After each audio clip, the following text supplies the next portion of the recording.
सरपंच संतोष देशमुख आणि महादेव मुंडे यांच्या हत्या प्रकरणानंतर बीड जिल्ह्यातील सामाजिक आणि राजकीय क्षेत्र ढवळून निघालेलं आहे।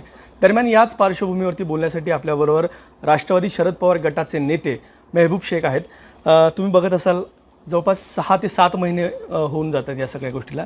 सरपंच देशमुख यांची हत्या झाली, त्यानंतर आता महादेव मुंडे यांचं प्रकरण जे आहे ते 20 महिन्यानंतर समोर आलेलं आहे आणि अनेक दावे प्रतिदावे देखील केले जातात। या संपूर्ण घटनेकडे तुम्ही कसं पाहताय? असं आहे की संतोष देशमुखांची हत्या ही अतिशय क्रूरपणाने झालेली आहे, ते उभ्या महाराष्ट्राने बघितलं आणि त्याच पद्धतीने महादेव मुंडेची झालेली आहे। खरं तर आता सगळ्यांना जाग आत्ता आली, सगळे आता उशिरा जागे झाले। महादेव मुंडेंच्या प्रकरणात लोकसभा निवडणुकीपासून आम्ही बोलतोय। तुम्ही जर आमच्या लोकसभेतले परळीत जाऊन जे भाषण केलं आहे त्याच्यात आम्ही हे बोललेलो आहे की महादेव मुंडेचा खून क्यों नाही केला।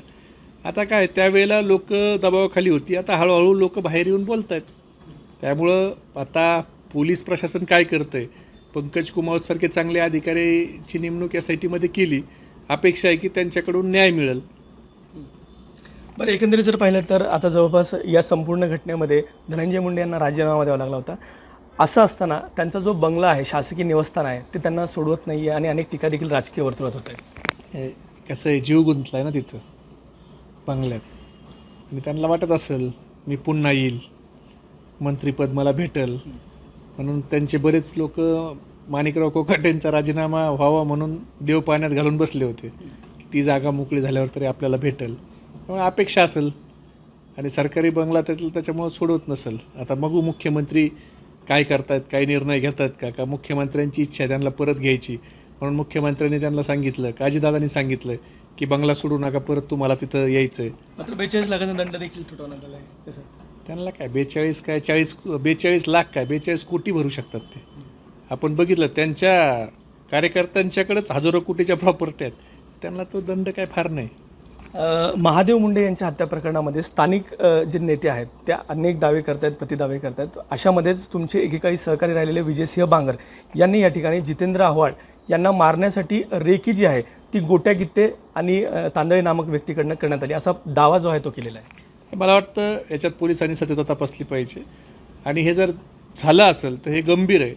एका पक्षाच्या गटनेत्याच्या घराची रेकी जर त्यांना मारण्यासाठी केली जात असेल तर मला वाटतं देवेंद्र फडणवीसांनी याच्यात लक्ष घातलं पाहिजे, आणि एखाद्या विरोधी पक्षाचा गटनेता जो अनेक टर्म आमदार आहे, मंत्री राहिलेल्या माणसाची जर रेकी होत असेल तर मला वाटतं फरार खुनातल्या आरोपीची ही खूप मोठी डेअरिंग आहे, पण याच्यात पडताळणी सत्यता ही तपासून देवेंद्र फडणवीसांनी हे गंभीर पावलं उचलली पाहिजे। बीड जिल्ह्यामध्ये 2 मोठ्या घटना घडलेल्या आहेत, एक तर देशमुख यांची हत्या आणि त्यानंतर महादेव मुंडे यांचं खून प्रकरण। असं असताना महादेव मुंडे यांच्या खून प्रकरणामध्ये गोट्या गित्ते जो आहे तो फरार आहे, त्याच्यानंतर देशमुख हत्या प्रकरणामध्ये आजही कृष्णा आंधळे हा तपास यंत्रणेला मिळून येत नाही आहे। कुणाचं अपयश आहे? कसं आहे, हे खरं तर दुर्दैवच म्हणावं लागेल की जे आरोपी व्हिडिओ करतात, मीडियावर त्यांचे व्हिडिओ येतात आणि ते आरोपी मात्र पोलिसांना सापडत नाहीत, हे फार दुर्दैव आहे। आणि गोट्यागीतेचे तर तुम्ही बघितले ना व्हिडिओ, जिवंत माणसाचे श्राद्ध घालतोय, आणि त्याच माणसाने अनेक लोकांचे ह्यांनी खून करून अनेक लोकांना गुंतवलं आहे। त्याचं उदाहरण जर घ्यायचं तर बबन गीते, बापू आंधळेला मारून बबन गीतेंना गुंतवलं, हे आम्ही आज सांगत होतो। आणि बबन गीतेंच्या प्रकरणात जर तुम्ही बघितलं तर गोट्यागीतेची जी फिर्याद आहे, पहिली फिर्याद, त्याच्यामध्ये जो वेळ दिला होता की घटना घडलेला जो वेळ आहे तो वेळ त्यांनी पहिला 7 वाजल्याचा 8:30 वाजताचा दिला होता, रात्री 8:30-9 वाजताच्या दरम्यान। आणि ज्या वेळेला बबन गीतेंच्या वकिलाने CCTV फुटेज पाठवले की त्यावेळेला बबन गीते हे पाटोद्याजवळच्या टोलनाक्यावर होते, पाटोद्याच्या ATMमध्ये होते आणि पाटोद्याच्या त्यांच्या पाहुण्याच्या घरी होते। हे ज्या वेळेला RPD केलं त्यांच्या वकिलांनी की हे आमचे पुरावे बघा, आम्ही त्यावेळेला तिथं नव्हतो, त्यावेळेला पुरवणी जबाब ह्या गोट्यागीतेचा पोलिसांनी घेतला आणि वेळ परत ती 7 वाजताची केली, म्हणजे 1.5 तास वेळ अलीकडे घेतली।